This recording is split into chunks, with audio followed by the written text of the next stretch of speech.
Hello friends, digital marketing with AI में आपका स्वागत है। हमने पिछले सेशन में काफ़ी सारी जानकारी ली मार्केटिंग के बारे में। अभी हम बात करेंगे ऑफलाइन ऑनलाइन मार्केट रिसर्च।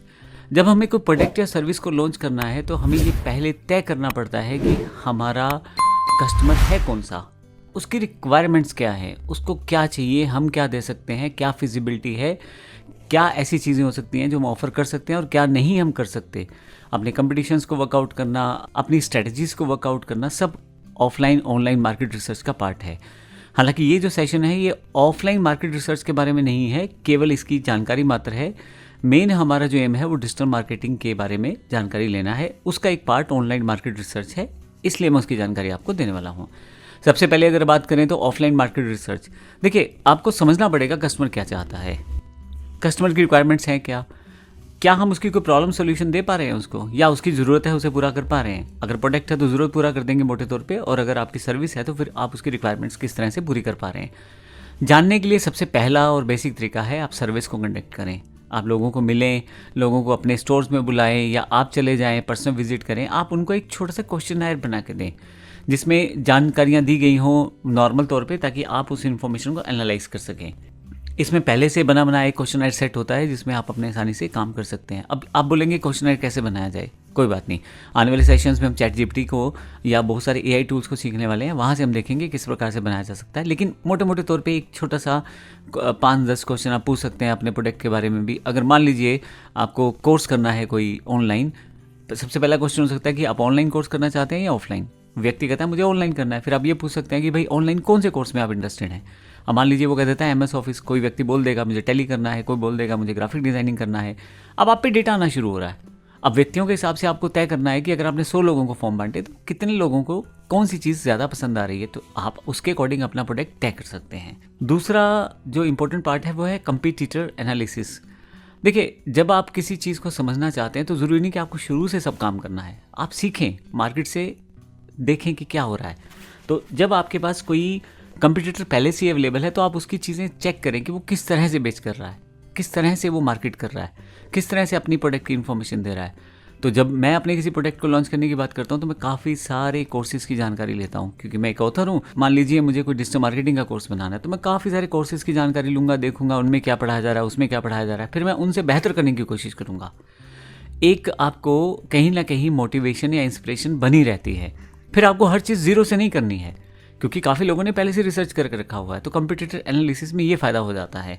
और अगर आप कोई प्रोडक्ट बेचते हैं, मान लीजिए आप मोबाइल बेचते हैं, तो बाकी कंपनियां किस तरह से बेच रही हैं आप उसको चेक करें, बाकी लोग किस तरह से बेच रहे हैं वो आप चेक कर सकते हैं। तो कंपटीटर एनालिसिस में आप दूसरे वाले का प्राइस, दूसरे वाले का प्रोडक्ट के क्या क्या ऑफर्स हैं, किस तरह की सर्विसेज हैं, आप कहाँ उनसे बेहतर हो सकते हैं। अगला जो पार्ट इसमें इंपॉर्टेंट है मार्केट रिसर्च में, हुआ कस्टमर फीडबैक। कस्टमर फीडबैक देखें कि किस तरह का कस्टमर बात कर रहा है, क्या वो फीडबैक दे रहा है आपको।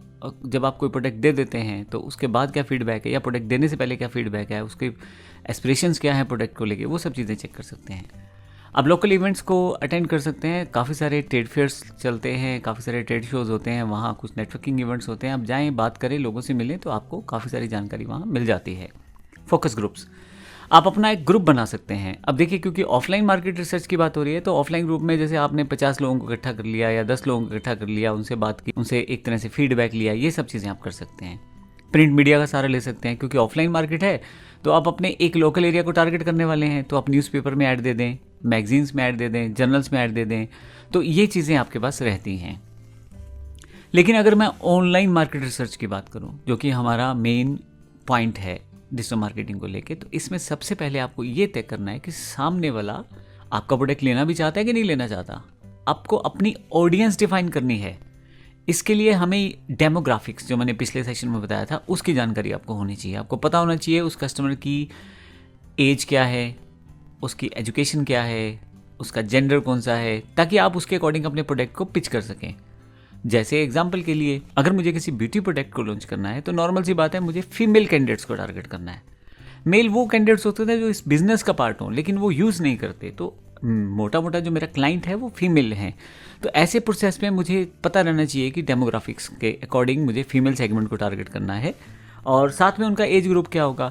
अब जो ब्राइडल मेकअप रहता है वो ये मान के चलें कि 20 साल से ऊपर वाली औरतें या 20 साल से ऊपर वाली लड़कियाँ यूज़ करने वाली हैं, तो क्यों ना उसको वहाँ पे एज के अकॉर्डिंग कन्फिगर किया जाए, क्योंकि देखो अगर आप छोटी ऐड, यानी कि इसको ऐसे समझ लें कि अगर आप 20 साल से नीचे लोग बच्चों को टारगेट करोगे, वो ब्राइडल मेकअप का क्या करेंगे, वो नॉर्मल तैयार होंगे, इसलिए आपको प्रोडक्ट वहाँ दे के फ़ायदा नहीं है। 20 साल से ऊपर वाले लोगों को आप देंगे, लड़कियों को देंगे, औरतों को देंगे, तो वहाँ उनको ज़्यादा ज़रूरत है। अब इसी तरह से मेरे हिसाब से जो मेरा पर्सनल एक्सपीरियंस है, 40-50 तक लोग जो हैं वो बड़े ही सज धज के रहते हैं, उसके बाद नॉर्मल हो जाते हैं, अपनी लाइफ में सिंपल हो जाते हैं। तो ये एक रेंज बैठ जाती है 20 साल से लेके 45-50 साल, इसके बीच में लोग सजते सजते हैं, तो उनको आप टारगेट कर सकते हैं अगर आप कुछ प्रोडक्ट दे रहे हैं। तो डेमोग्राफिक से ये फ़ायदा हो जाता है। इसके लिए अब आपको कैसे पता लगेगा, आपके पास टूल्स हैं मार्केट में, काफ़ी सारे टूल्स फ्री वाले भी हैं। हम काफ़ी सारे फ्री और काफ़ी सारे पे टूल्स की बात करेंगे। गूगल एनालिटिक्स को यूज़ कर सकते हैं, फेसबुक के ऐड मैकेनिज्म को यूज़ कर सकते हैं, ये जानने के लिए कि डेमोग्राफिक प्रोसेस क्या है। इन बड़ी बड़ी कंपनियों के पास पहले से डेटा है, आपको तो सिर्फ बताना है कि मुझे ये करना है, 20 साल से ऊपर और 50 साल से नीचे और फीमेल कैंडिडेट होना चाहिए और ये मेरा प्रोडक्ट है। खुद ही आपको ये जो टूल्स हैं ये सारी चीज़ें ऑफर करेंगे। उसके पश्चात है आप अपने कंपटीटर को एनालाइज करें। अब जब ऑनलाइन मार्केट की बात करते हैं, ऑनलाइन मार्केट में आपके पास बहुत सारे प्लेटफॉर्म्स हैं, जैसे उनकी किसी कस्टमर की वेबसाइट हो सकती है, उसके social media pages, Facebook accounts हो सकते हैं, इंस्टा चैनल हो सकता है। अब वहाँ देखें कि क्या लोग बोल रहे हैं, किस तरह का लोगों का रिव्यू है। कुछ प्रोडक्ट हैं, जैसे मान लीजिए आप मोबाइल बेचते हैं, तो अमेजोन पे देखें, फ्लिपकार्ट पे देखें जाके लोगों ने किस तरह के रिव्यूज़ डाले हुए हैं, उन रिव्यूज़ को इकट्ठा करें, फिर वहाँ देखें कि हम अपने प्रोडक्ट को उनसे बेहतर कैसे कर सकते हैं। जैसे एक एग्जांपल ले लेता हूँ, एक सपोज करो एक डीलर ने एक मोबाइल बेच दिया। अब मोबाइल तो बहुत बढ़िया है लेकिन उसकी पैकिंग ख़राब है, तो अब देखें वहाँ जाके कस्टमर रिव्यू क्या दे रहा है पैकिंग के बारे में, या कस्टमर प्रोडक्ट के बारे में क्या रिव्यू दे रहा है। हो सकता है मोबाइल ठीक हो लेकिन उसका बैटरी का इशू हो या कोई डिलीवरी का इशू हो। उन सब चीज़ों पे आपको काम करना है, आपको एनालाइज करना है कंपटीटर्स को, आपको देखना है कि कंपटीटर कहाँ खड़ा है और हम उनसे बेहतर किस तरह से वर्कआउट कर सकते हैं। उनकी वेबसाइट्स पे जाएँ, उनकी चीज़ें देखें, वो कितनी फैसिलिटी दे रहे हैं। बड़ी सिंपल सी बात है, अगर कोई 10 चीज़ें एक मोबाइल पे दे रहे हो और अगर आप 15 देने की कोशिश करते हैं तो नॉर्मल सी बात है आपका मोबाइल के लिए एक बड़ी अच्छी मार्केट ओपन हो जाएगी। कंपटीटर को एनालाइज करना बड़ा ज़रूरी रहता है। आप सोशल मीडिया को मॉनिटर करें, डिफरेंट तरह के प्लेटफॉर्म्स रहते हैं आजकल, लगभग सभी बिजनेस, फेसबुक, इंस्टा, ट्विटर यानी कि एक्स प्लेटफॉर्म जो आज की डेट में है, लिंक्डइन, इन सब पे अवेलेबल है।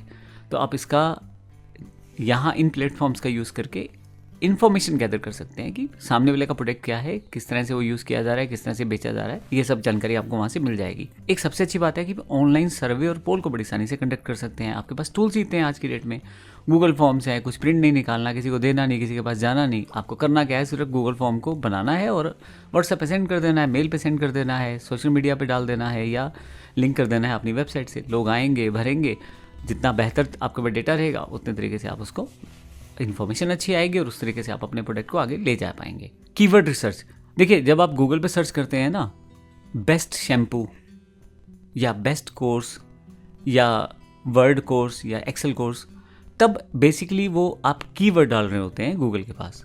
लेकिन गूगल बहुत ही ज़्यादा समाहित है गूगल में डेटा, तो जब आप कुछ कीवर्ड्स डालते हैं तो आप रिसर्च कर सकते हैं गूगल कीवर्ड प्लानर से कि क्या उन पे लोग पहले सर्चिंग करते हैं, क्या उस टर्म पे सर्च करके फ़ायदा है, अगर है तो किस तरह से हम उसको बेनिफिट ले सकते हैं। अगर सर्च करते हैं तो कितने लोग सर्च करते हैं, बहुत सारे सर्च करते हैं, हम फ़ायदा नहीं होगा, हमारी कंपनी छोटी है, हम गूगल पे रैंक नहीं करेंगे और हमें कोई प्रोडक्ट हमारा बिकेगा नहीं वहाँ से। हमें कीवर्ड्स ऐसे ढूंढने होते हैं जिनकी सर्चिज़ कम हो, कम मतलब एवरेज हो, बहुत ज़्यादा कम भी नहीं, बहुत ज़्यादा भी नहीं, और जिनके आधार पे हम टारगेट कर पाएँ अपने क्लाइंट्स को वहाँ लाने के लिए। तो जब कोई कस्टमर जो है कुछ टाइप करेगा तो उन कीवर्ड्स को हमें ग्रैब करना है, उन पे काम करना है। इसके लिए भी हम पूरा पूरा सेक्शन सीखेंगे आने वाले सेक्शन में। लेकिन मोटी बात ये हुई यहाँ पे कि आप ऑनलाइन मार्केट रिसर्च में इन टूल्स का यूज़ कर सकते हैं। इसके अलावा ई कॉमर्स प्लेटफॉर्म्स है, मार्केटिंग एनालिसिस हैं, स्टडी रिव्यूज़ हैं, रेटिंग्स, कस्टमर फीडबैक।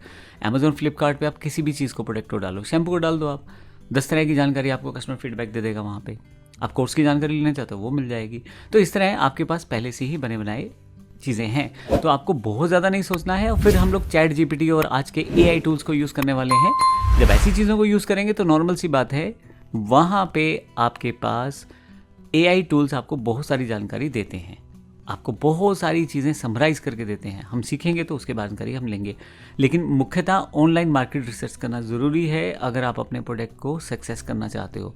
सिर्फ आपने प्रोडक्ट बना दिया और बड़ा बेहतर है, इस तरह से प्रोडक्ट नहीं चलेगा आज की दुनिया में। आज की दुनिया में आपको पूरा रिसर्च करना पड़ेगा। अब अगर मैं एक छोटा सा कंपैरिजन की बात कर दूं तो दोनों में ऑफलाइन और ऑनलाइन मार्केट में डिफरेंस मोटा मोटा आपको बता देता हूँ। एक तो फिजिकल एरिया में ही ऑफलाइन रह जाता है, बहुत ज़्यादा दूर तक का फ्लैक्स बैनर डिज़ाइन नहीं लगा सकते। ऑनलाइन में आप इंटरनेशनल तक जा सकते हो। कॉस्ट थोड़ी सी ज़्यादा रहती है ऑफलाइन में। आपको बैनर लगाना है, फ्लैक्स लगाना है, 25 से 30 हज़ार रुपये लग जाएंगे, मैन पावर लगेगी, कॉस्टिंग लगेगी, भागदौड़ लगेगी। ऑनलाइन में कुछ करना नहीं है, आपको सिर्फ बैनर्स बनाने हैं और आप अपने सोशल मीडिया पे शेयर करना शुरू कर दो। अब मैं आपको बता दूं, हम इस कोर्स में कैनवा या बहुत सारे ऐसे फ्री टूल यूज़ करेंगे, जैसे पेक्सल है या पिक्साबे है, वहाँ से इमेजेस आपको मिलती हैं। आप उनका यूज़ करके आगे अपने सोशल प्लेटफॉर्म्स पे डाल सकते हैं। कॉपीराइट फ्री इमेजेस होते हैं, उनका आप यूज़ कर सकते हैं और उनको कहीं ना कहीं अपने बिजनेस प्रमोशन के लिए यूज़ में ला सकते हैं। डेटा कलेक्शन, जो आपका डेटा कलेक्शन रहता है ऑफलाइन में थोड़ा सा मुश्किल रहता है, आपको जाना पड़ेगा, बात करनी पड़ेगी, फॉर्म्स भरवाने पड़ेंगे। लेकिन ऑनलाइन में आपको सिर्फ एक क्लिक करके छोड़ देना है, आपको कहीं जाना नहीं है, खुद ही लोग आपके पास आके फॉर्म्स वगैरह भरेंगे और आपको इन्फॉर्मेशन पास करके जाएंगे। उसी इन्फॉर्मेशन के आधार पे आप अपनी मार्केट रिसर्च को कंप्लीट करेंगे। स्पीड, ऑफलाइन मार्केट में थोड़ा सा स्पीड स्लो रहता है। आपने बैनर लगा दिया, फ्लैक्स लगा दिया, अब आपका काम खत्म है वहाँ पे। अब तो कस्टमर जब देखेगा तब देखेगा, आज क्लाइंट देख रहा है या कल देख रहा है, वो इंपॉर्टेंट नहीं रहता वहाँ पे। जब वो देखेगा आपसे बात करेगा। ऑनलाइन में ऐसा नहीं है। ऑनलाइन में काफ़ी सारी चीज़ें आपके पास हैं। पहले तो आप उसी ऑडियंस को, उन्हीं लोगों को, उन्हीं कस्टमर्स को टारगेट कर रहे हैं जो आपके हैं। इसको ऐसे समझें कि मान लीजिए 1000 लोग हैं फेसबुक पे, 50 लोग कंप्यूटर का कोर्स देखते हैं या परचेस करते हैं या यूज़ करना चाहते हैं। मुझे तो सिर्फ 50 को ऐड दिखानी है। 1000 को ऐड दिखाऊंगा तो मेरी तो कॉस्टिंग भी बढ़ जाएगी। तो क्यों ना मैं 50 को टारगेट करूं। तो इसके लिए डेटा को टारगेट किया जाता है। जैसे मैंने डेमोग्राफिक्स और आपको इंटरेस्ट इत्यादि की जानकारी दी थी, वो यहाँ पे बड़ा इंपॉर्टेंट काम आता है। तो और स्पीडी काम होता है। सबसे बड़ी बात ये है फीडबैक। थोड़ा सा डायरेक्ट फीडबैक रहता है, स्कोप लिमिटेड रहता है, लेकिन जो आपका ऑनलाइन मार्केट रहता है वहाँ तो आप फीडबैक फॉर्म लगा दें, कुछ अपना इंफॉर्मेशनल फॉर्म्स लगा दें या वेबसाइट पे फॉर्म लगा दें, तो आपकी जानकारी आपको मिलनी शुरू हो जाती है। तो ये जो जानकारी मैंने दी है आपको प्रोडक्ट को लॉन्च करने से पहले की जानकारी है। आपको रिसर्च करना है ऑफलाइन मार्केट में, ऑनलाइन मार्केट में। हालांकि ऑफलाइन मार्केट का इस पूरे कोर्स में स्कोप नहीं है, हम सिर्फ ऑनलाइन मार्केट की बात कर रहे हैं। जब आप ऑनलाइन मार्केट की बात करते हैं तो वहाँ पे आपको पूरा एनालाइज करना है आपका प्रोडक्ट कैसा है या पहले बाकी लोगों से कैसे बेहतर है और किस तरह से आप अपने प्रोडक्ट को आगे लेके जा सकते हैं। हम अगले सेशन में बात करेंगे कि प्रोडक्ट की इन्फॉर्मेशन किस तरह से आप तैयार कर सकते हैं, किस तरह से चेक कर सकते हैं, और फिर हम देखेंगे किस तरह से आगे बढ़ेंगे। धन्यवाद।